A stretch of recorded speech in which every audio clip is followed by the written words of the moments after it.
This is the Hub on Hollywood, an iHeartRadio podcast. I'm your co-host, James Rojas. I'm the other co-host, Jamie Blanco. On this week's episode, AMC is saving seats for its A-List and Stub members, but is it fair? One Piece, Season 2 sailing into movie theaters. Ben Affleck saying BYE to his AI startup. Oh my goodness. Wow, I see what you did. It's a lot of letters. Too many. And we're also introducing a new show segment to the podcast, Agree to Disagree. That and much, much more. But first, Jamie, I have to say I'm a little maybe hurts. Disappointed. Oh no. Shocked. Oh gosh. Yeah. Why? Because it turns out I never got a wedding invite. I know, right? Maybe the wedding of the year, potentially the century, and Yes. apparently mine either did not get sent or delivered. Well, you know, I will send you pictures from the ceremony. You were there. I knew it. We can confirm exclusively here on the Hub on Hollywood. This is what you come here for. Right. But basically, that Tom and Zendaya. Tom and Zendaya. Zendaya Tom Holland. and Tom. Right. Yeah. Right. Only 3 names between them both. Are married. Yeah, married. Supposedly. Allegedly. Married. Yes. Rumored. Very strongly rumored. Yes. However, but could it be deflecting tactics? I don't know. I know, but so what's going on? So Okay. first news kind of broke, kind of like leaked or kind of, made its way into the stratosphere about this potential marriage. Yes. And I think I saw a photo of Tom and Zendaya at an altar with a priest, and they were doing like the ceremony, close-up shot. Though nowadays they have not spoken out about this. Anything can be AI. Anything can be. They have not publicly spoken about this in either direction. But yeah, this photo is out there. However, as you said, you can't trust anything. AI has taken over the world now. You have to question everything 3 times. But what you don't usually have to question is what the people closest to the couple have to say. Zendaya's stylist on the red carpet for the SAG Awards, people were asking, hey, when's the wedding? When are we going to see the dress? And I believe his name's LaRoche. He's like, you missed it. Nah. You missed it. It's over. You missed it. Tom and Zendaya, notoriously private couple, which good for them. Because yes, the world is a crazy place. People are so intrusive. Have your private wedding ceremony. But it was also her mother, right? Zendaya's mother had said something. I didn't read exactly what she said or what it was quoted, which I should have. But basically, I guess she was asked about it, and what she had responded with implied that a marriage had taken place. Right. Now, if that is true, if I were Tom and Zendaya, 1, I'd be a lot richer. But 2, I would be very disappointed that this LaRoche loser is what I would call him. LaRoche, the loser is what I would call him if he was the one breaking the news about this, right?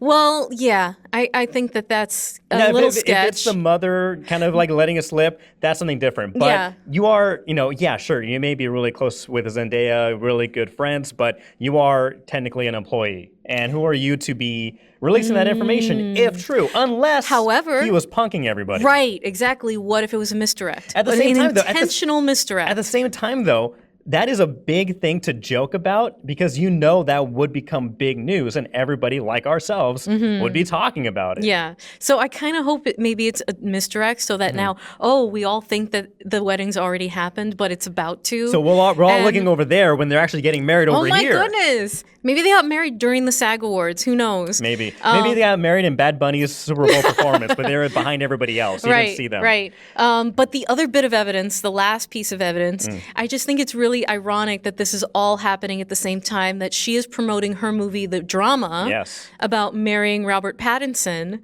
and all of the mayhem that happens ahead of whatever her wedding is. We watched the trailer here on the Hub on Hollywood. You should go back and watch our analysis of that.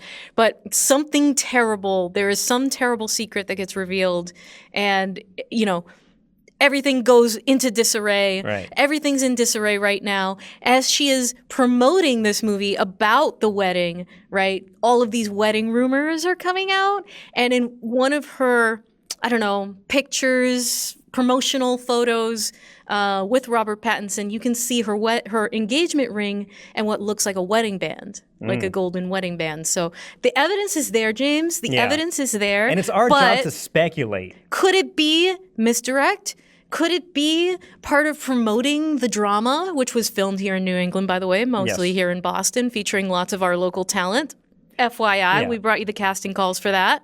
I don't know. What do you think? If there's one thing that we know about Tom and Zendaya is that they are shameless and they will do anything to plug a movie. No. He said jokingly. He said sarcastically. He said sarcastically. They're the most wonderful people on the planet. Maybe we're all just reading into this and it was just a dumb prank by LaRoche. I feel like we're all just so excited for them. Yeah. You know?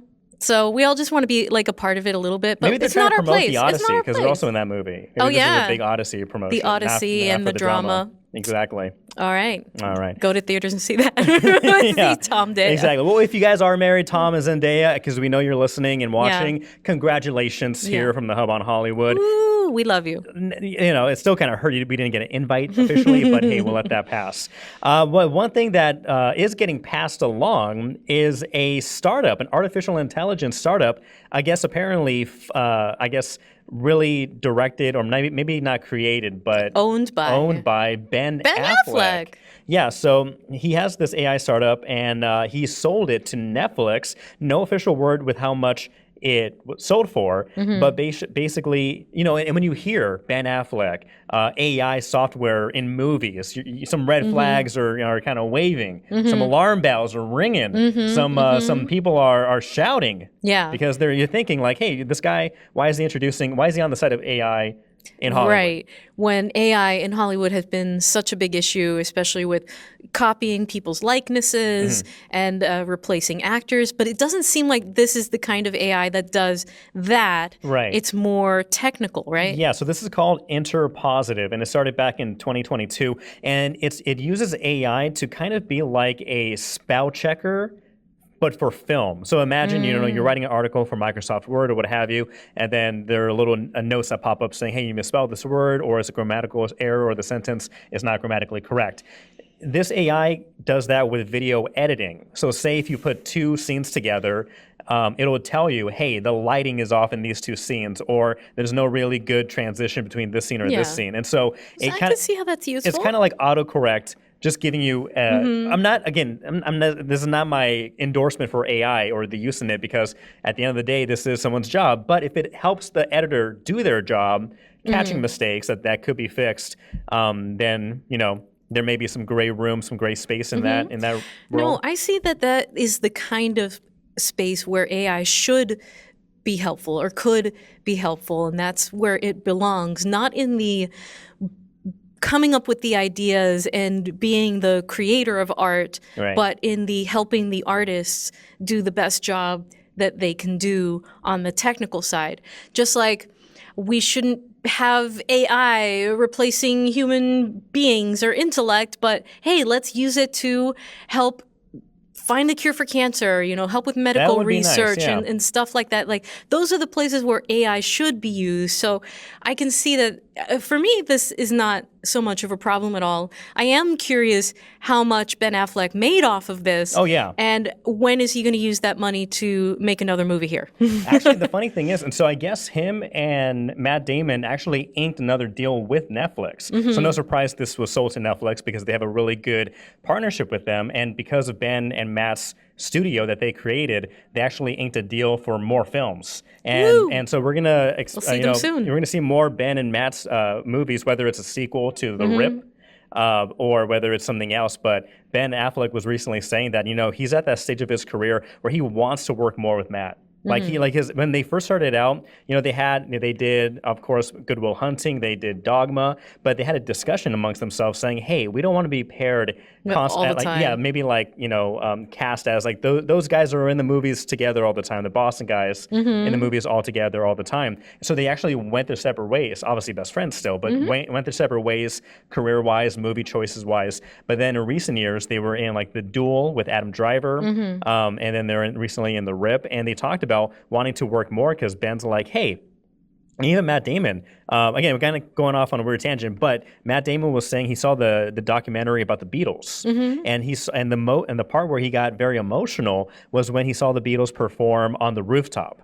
Yeah. And there was captioning afterwards saying this was the very last time the Fab Four performed together. And Matt, watching that, actually started getting emotional and started crying with his like kids in front of him, and he got that feeling of saying like, you know what, I don't want there to be a last time with my best friend doing something that we love. And so he wants to continue doing that. So what a sweetheart. I know. What a sweetheart. Yeah. So we love Ben and Matt. You know, again, Ben, I'm very curious of how much money you got, but hopefully you're reinvesting that in your studio and bringing more projects back to New England. Back home. Speaking about Ben, however, we're not going to get political here on the Hub on Hollywood, but did you hear how RFK Jr. is kind of targeting DunKins and Starbucks? Yeah. You hear about this? Yeah. Yeah. So the second I saw that. so everybody over here in Massachusetts, they are in a tizzy because if you come after our dunks,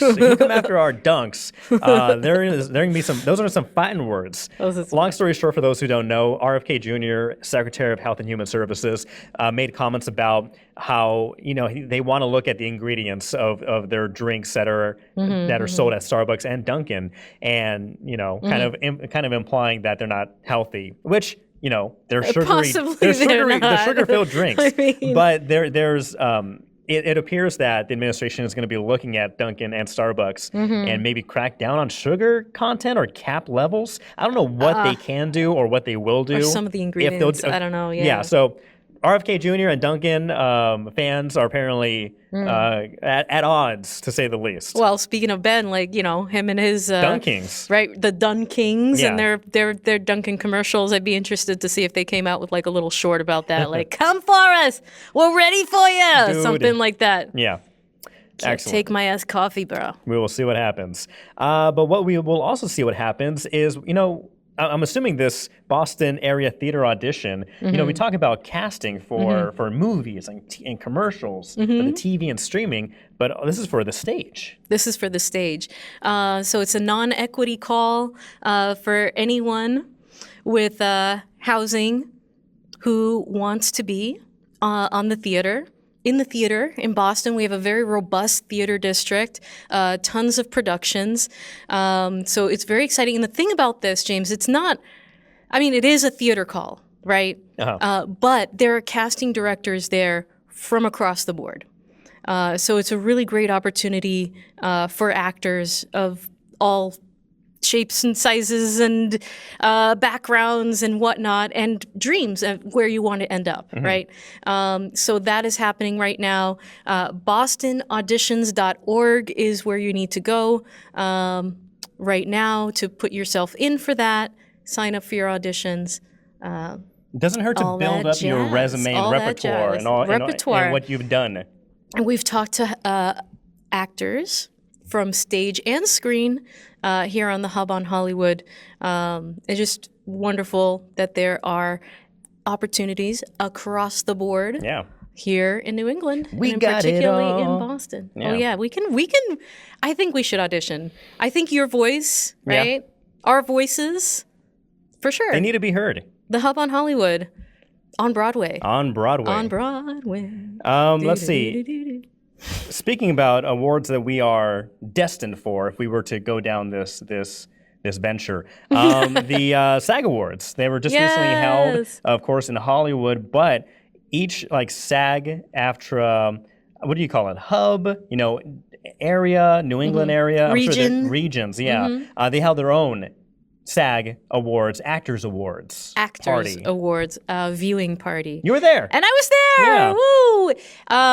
It was very glamorous, very beautiful. I was down at the historic Somerville Theater. Beautiful theater. Down in Somerville. Which was also in the holdovers. Yes.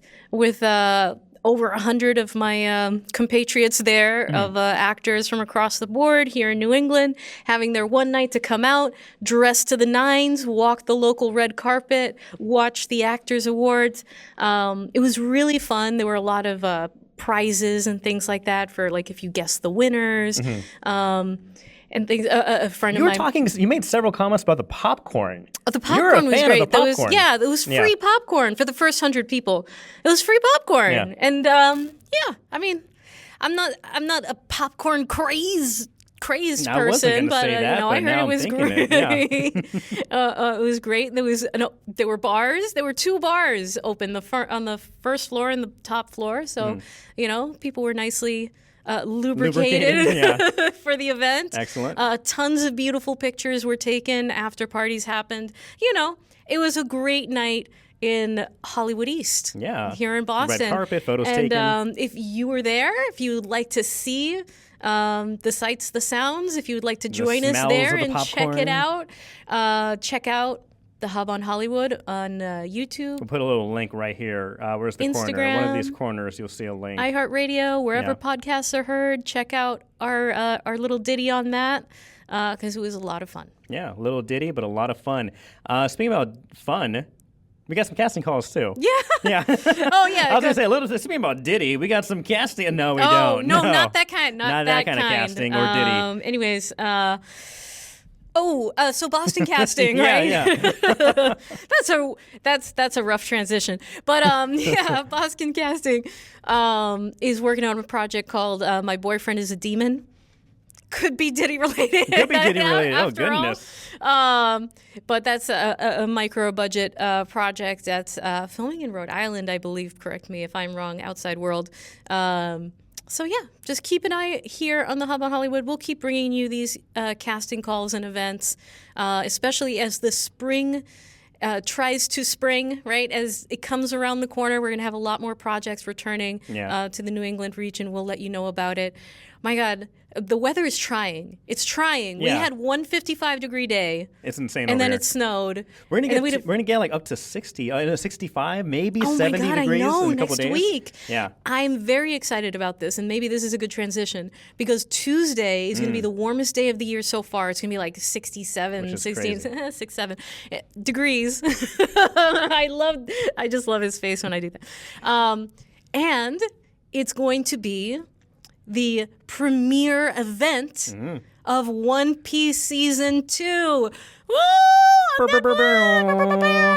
That's having a simultaneous Netflix and theater release parties for all of us crazy fans that are out there. Netflix also did this for Stranger Things. Yes, they did. Yeah. They did. So it seems to be a good formula for them. Yeah. It brings in a lot more money. It builds that hype. It gives the community an opportunity to go out and be together and celebrate a lot of these shows that we really, really love and adore.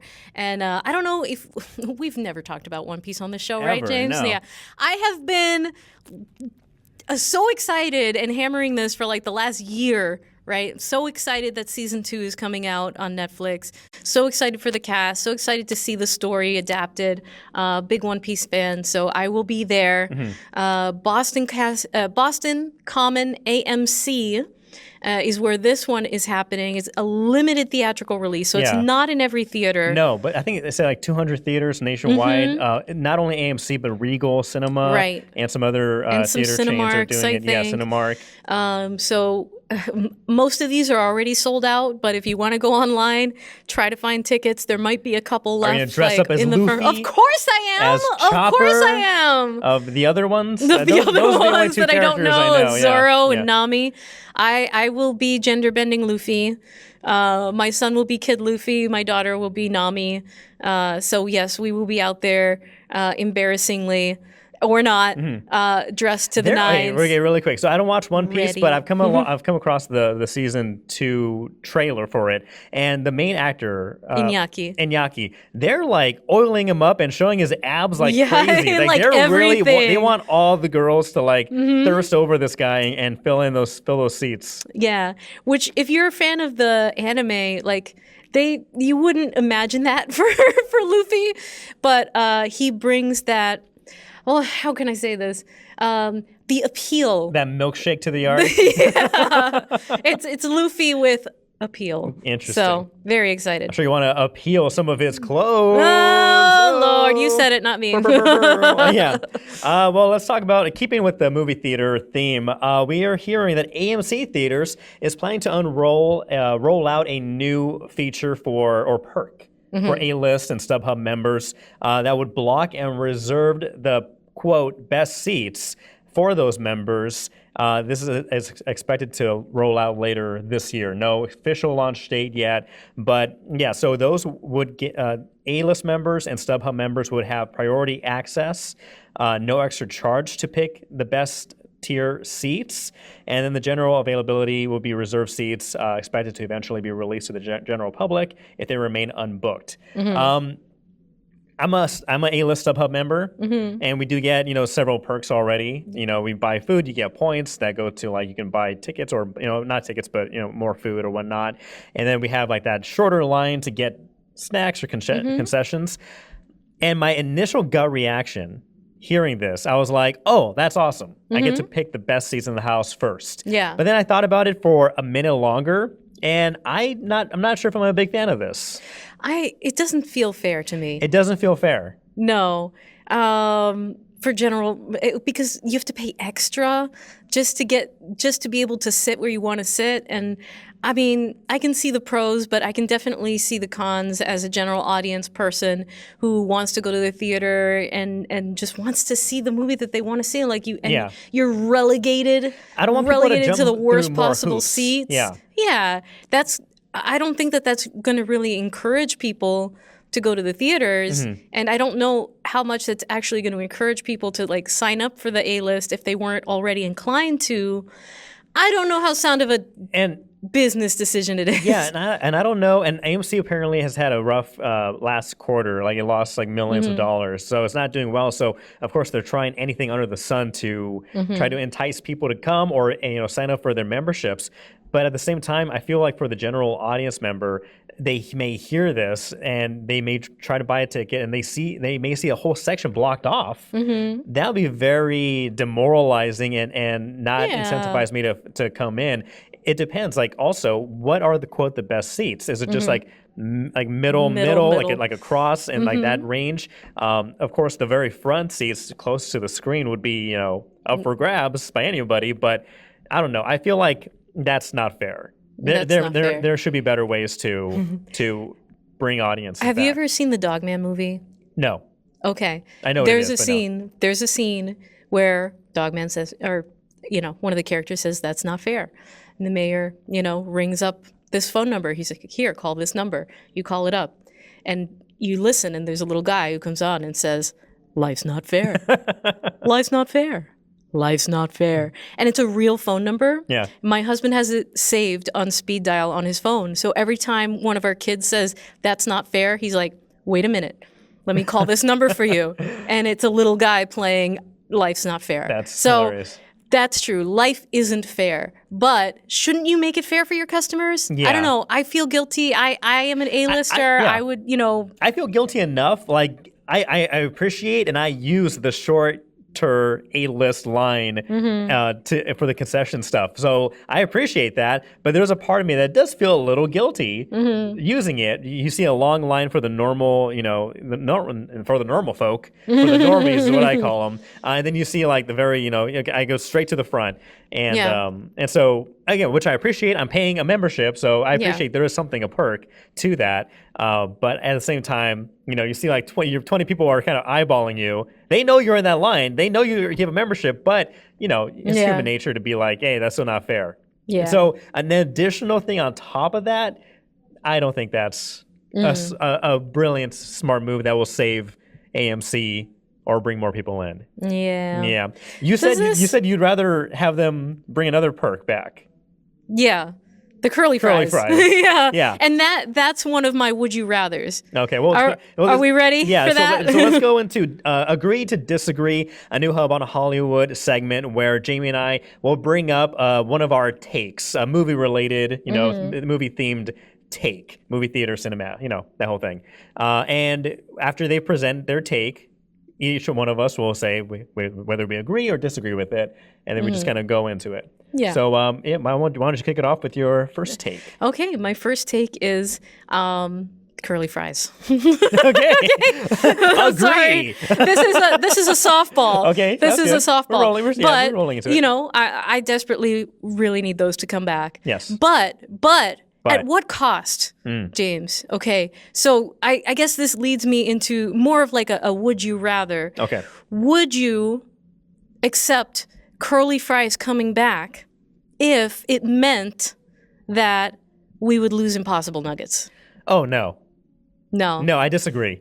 Okay. Yeah, I disagree with that option because those nuggets are a blessing from heaven. They're a gift from God. The nuggets, if you haven't tried this, and I've said this before, I eat plant-based now, but before I made that full transition, I started eating those nuggets over like regular, the chicken tenders that they serve there, which are also good. But I started eating those nuggets, and I just got instantly like, this is really good. I'm digging this. And so it was easy to transition to just continue enjoying those. Yeah. And if they sold those in stores, my wife and I would be so, much larger. Yeah. And so, I would not trade nuggets for curly fries. However, it seems you would. I would sacrifice a lot of things on the menu in order to bring back the curly fries. They need to happen. So, what's your hot take? I like that, sir. What's your agree to disagree? Okay, so my take. Movie theaters should have an anonymous reporting system or app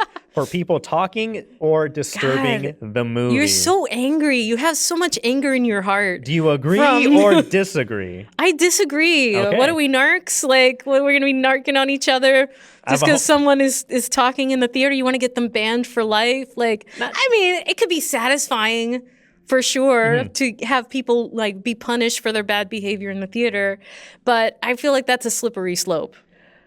Like, my rebuttal. Okay. Okay, so I think one thing that I think is keeping people away from coming back to the movie theaters are other people's bad behavior, whether that is talking in the movie theater, whether it is being on their phone. I've seen literally people play games, video games on their phones right in front of me with the light full, like as bright as it could be.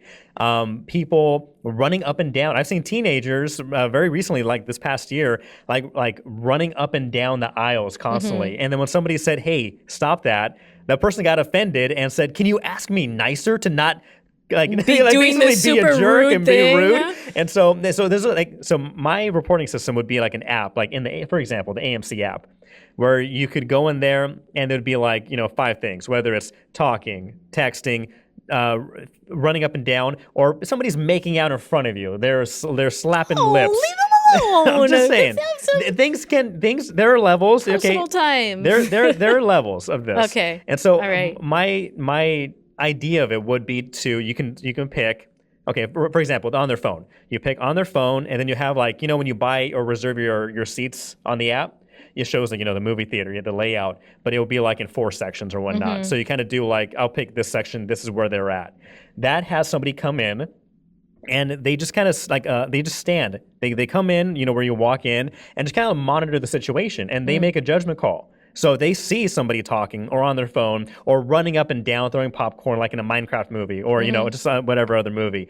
They can make the determination whether or not they should step in. Maybe the person, like myself, could be overreacting and they think, what, that's not bad. I'm going to go back inside. Yeah. But you give them that option to like identify, hey, there's an issue going on. This is the general area where it's happening. Now you know. And I feel like it would be difficult to police.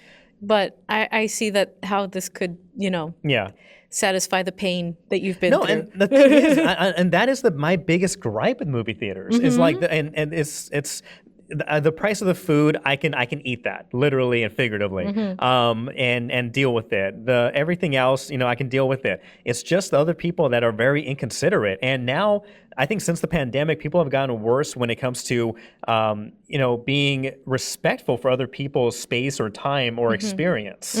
And there's something that's been lost there, I think. There needs to be some kind of management.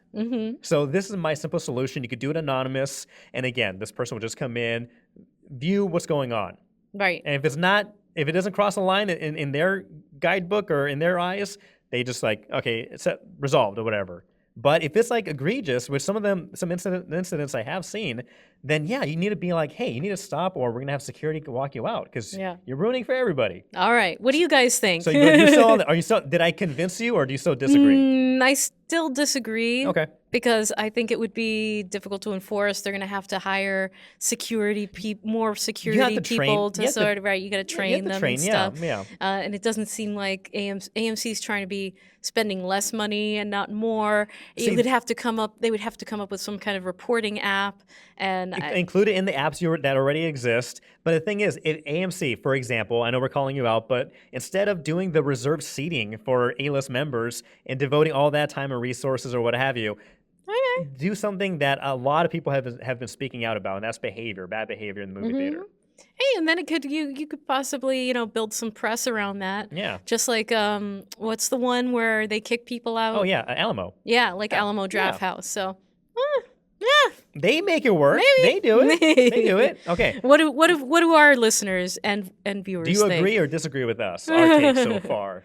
All right. I got one more hot take for you. All right. So, traditionally, in rom-com movies, right? You have these two protagonists. They go through the whole story. They fall in love at the end, and they have a kiss at the end. This is something that has been changing, i.e. Twisters, okay? Where you get to the end of the movie, you're totally invested in these characters, and they're just like, high five! And you get nothing! No kiss, no other scenes, no love scenes, no... This also happened in... Oh, what was it that I was so angry? I feel like it was one of the dragon movies or something like that. The dragon movies. God, no, it was some sci-fi. It was like some sci-fi. Snow, Emperor Snow, President Snow. Oh, the Hunger Games. Hunger Game PETA, prequel. The Hunger Songbirds. Yes, the Songbird of Fires. Yeah, that one. That one. Because they never hook up. They never hook up. And the insane amount of sexual tension and everything, and there were promises made to the audience that were never delivered. Okay? I'm just saying that please don't let this be a pattern where now we have these movies where you have all this sexual tension that will never get resolved on screen, that you will never see. I feel like a good romantic comedy or a good romantic movie or a good steamy movie, or like Challengers. Would you throw movie. Challengers in there? No. Because everybody was talking about the potential threesome between that never fizzled out. That you never really watched. Well, I guess you could throw that in, but there were other love scenes. There were other scenes in that movie. They wanted a threesome. But listen, when you make a promise to the audience and you don't deliver, I just don't think that this is a new something that needs to happen. But I feel like the trend is like with romantic movies that they feel like they don't need to have a kiss at the end. They don't need to have a love scene in the movie anymore. Like it's up to the audience's imagination. And I say nay, for the love of God, come on. I disagree. How dare you? So I disagree. Of course you do. Because it depends on the movie. You can't put a blanket kind of demand for all of these types of movies. Smooches! For example, Twisters. We will go back to Twisters. Okay. I think the movie and the main protagonist, I can't remember the woman's name, but the main woman, we'll call her Miss Twisty, and Mr. Twisty, Glenn Powell. Mr. and Mrs. Twisty. So Miss Twisty, her character arc was not one of finding love. It was one of finding the passion for this career and her field of work that she lost after her whole team passed away in the beginning of the movie. So at the very end of the film, she's found peace with herself. She's found a passion for this world that she loves. And yeah, she may have this guy who's like an interest. But the story, her arc is complete. It didn't need to be complete. He did not need to complete her arc. She completed her arc in that story. For example, so that's just one movie where I actually didn't mind that they didn't have a smooch at the end. I think they recorded one, but they decided not to go with that one, which I don't think was a mistake. For the Songbird of Fire. You talked about that one a lot too. You're very disappointed. I was very, very upset about that. And so in that sense, in that type of movie, okay, I can agree. This is like a young adult, based off a young adult book, and a lot of those often deal with like, hormones and love and passion and, that kind of a thing. And if they don't deliver that on the screen, which they may have on the book, I don't know about the book story. I don't know about the book. But you could imagine, okay, after all this work and all the journey that these two characters go through, for it to not culminate in a passionate, like, I guess they did it, but not on screen, is what you're complaining about. No, they didn't. They didn't do anything at all. Okay. No. Okay. So in that sense, I agree. I would say maybe they should have included it, but a blanket statement saying all movies, this trend of not sealing it with a kiss, I disagree with that. I just think it's just so disappointing as an audience member. And when you cast people who are that attractive and you build up that much tension and there's no fruition. And you're like, and then it makes why me, am I even here? And then it makes me have to write my own fan fiction. Right, that takes time. I haven't read the fan fiction though. You did send me the link. We talked about that smut, that hut smut from a couple episodes ago. I will read it. I haven't gotten into it yet. Okay, but yeah, so and then I will be fired from the Hub on Hollywood. We will have an HR meeting. We definitely will. I expect that. Okay. So my last take. Okay. They should bring back animal actors to movie theater, into movies. Okay. There's an asterisk. Domesticated animals. So no orcas, no Free Willy, no dolphins because they're wicked smart. They're basically humans in the water. Elephants, maybe no. Like they shouldn't be doing tricks or what have you. What I do support, I'll go down that list. But you agree initially. Okay, cool. So my list of animals that you could incorporate into movies, because I complained about CGI animals in what movie recently? Like all the animals were like CGI. I wasn't a big fan of it, and they just need to bring back real stuff. I talked about The Edge, where they had Bart the bear do like a real kind of attack on film, on camera, and it looks fantastic. Yeah. And so I would be okay. It's a fine line for bears. Okay, fine line for bears. It's a fine line for bears. And so, there's a couple asterisks for bears. But dogs, for sure. Yeah. Should be in movies. We don't need no CGI. No. That one with Harrison Ford. Yes, that's what I was about to say. So the Harrison Ford movie where the dog, if you see the behind the scenes where there's a human in a leotard and he's getting pet by Harrison Ford, he's the dog. Yeah. So no CGI dogs was that White anymore. Fang or something? Yeah, it's one of those. One of those books. So no more CGI dogs. We have amazing dogs who can do amazing things on camera. Right, and you don't necessarily have to have one dog who has to do the whole movie. You can have a series of dogs that look the same, and that way you're not overworking one animal. Exactly. I think there are ways to get around that. So dogs, given. Cats. Cats are cool. Birds. So like parrots. You can do a lot of things with birds. Snakes. Okay, yeah. Imagine Indiana Jones when he fell into that pit of snakes. It looked amazing. All real snakes, yeah. I'm good with bugs and spiders. Okay. Bugs and spiders, like arachnophobia, a bunch of other stuff. You can do that. Rats. Rats are also really smart and are well taken care of, so that would be good. Horses and camels are given. Yeah. Okay. Yeah, I worked with horses on Spirited. Pigs. Pigs are arguably could be smarter than dogs. They're wicked smart. And so I would say pigs... you can train a pig very well, and they can do almost anything. Yeah. So all these animals. Well, I would say. Yes. But the problem is, animals can get very stressed, especially in situations where there's a lot of people, a lot of things going on, a lot of sounds. I worked on Spirited in some scenes with some horses, and the horses got spooked, and a number of us actually got. It's a very spooky movie. A lot of ghosts in that movie. Well, there was a lot of people and dancing and loud sounds, and one of the horses got spooked, and we actually got hazard pay because it was rearing up and kind of losing it. So there has to be robust protections for animals on set. I agree. And monitors. I agree.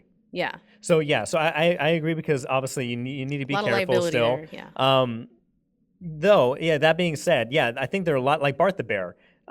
This is why there's an asterisk there, because I don't believe that you should be going out there capturing animals and then making them into performers and all that stuff. But if you have a rescued cub, you can't introduce it back into the wild, and maybe it's an animal trainer who works with movies can adopt it and see if it is capable of doing that. Bart the Bear was famously very gentle and very well trained and did many movies. So that's why I would be cool with bears. Also, here my wife and I kind of had a disagreement or kind of a debate on this one, like orangutans. Dunstan checks in. That if you watch Dunstan Checks In from like the 90s, that ape can act. That ape knows what it's doing. Like it was born to be a star. Okay. So like in those senses, like now if you do an animated CGI ape, it just looks so phony and you get so taken out. So I think there is a line where there's an extent where it can be abusive and not good for the animal's health, physical or mental. But there are many scenarios where you can incorporate these live action animals who can be a main character or a big part of the movie. Right.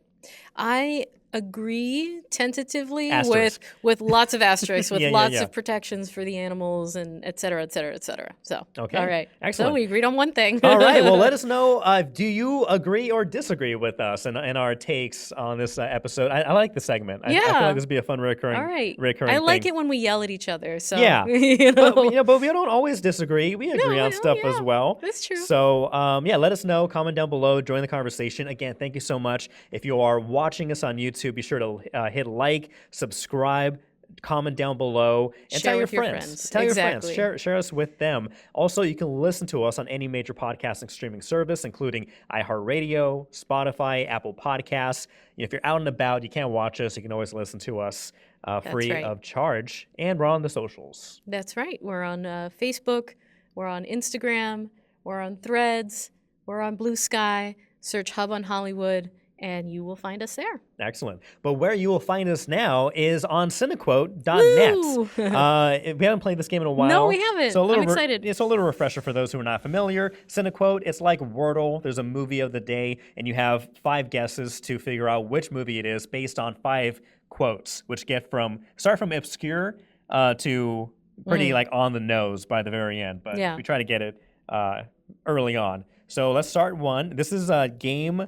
If you want to play at home, this is game 1177, so 1177. All right. All right, so we'll play in 3, 2, 1. Get down and give me infinity.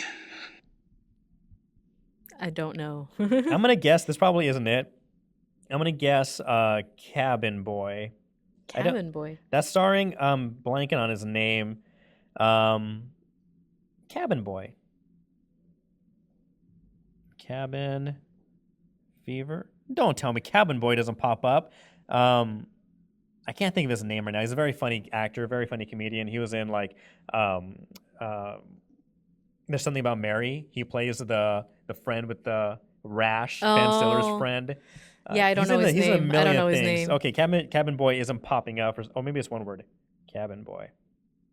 Nah. Not popping up. Okay, well, I don't know, so we'll just skip to the next quote. Let's go. Anyone interested in moonlighting will be stepping up security at the amphitheater tonight for the Battle of the Bands. Oh. Is it a School of Rock? I don't think it's School of Rock. I think it's older than that. But it does sound very familiar. Oh, is it Nerds? Revenge of the Nerds? It might because they do a Battle of the Bands afterwards. Yeah, try that. So let's do Revenge of the Nerds, 1984, which has aged terribly. Very badly. Very badly. Very badly. Okay, let's see. So is Animal House. No. Oh, okay. Maybe it's like Revenge of the Nerds 2. Well, let's see quote number 3. J7. Hit. A hit. You have sunk my battleship. Oh, this is, I know this. This is. You got this. Yeah, it's Bill and Ted. Bill and Ted's Great Excellent Adventure. Is it? I believe so. I think this is them battling death. Bill and Ted's Excellent Adventure. Okay, let's give it a shot. Okay. No. Oh, goodness. Try Revenge of the Nerds 2. Revenge of the Nerds 2. Oh, let's do another quote. Okay, all right. Okay, remember this Friday, Ben Franklin and Aretha Franklin will be here. Saturday is the field trip to Babylonia. Yes. And very important, do not do your homework without wearing headphones. Yeah, so I guess this is part 2. Okay, let's give it a shot. Yeah, because there's a scene where Bill and Ted are like battling death, and they're playing a variety of different games, including Battleship. So Bill and Ted's probably Bogus Journey, 91. What happened? Okay, yeah. There it is. You got it. Okay. Okay.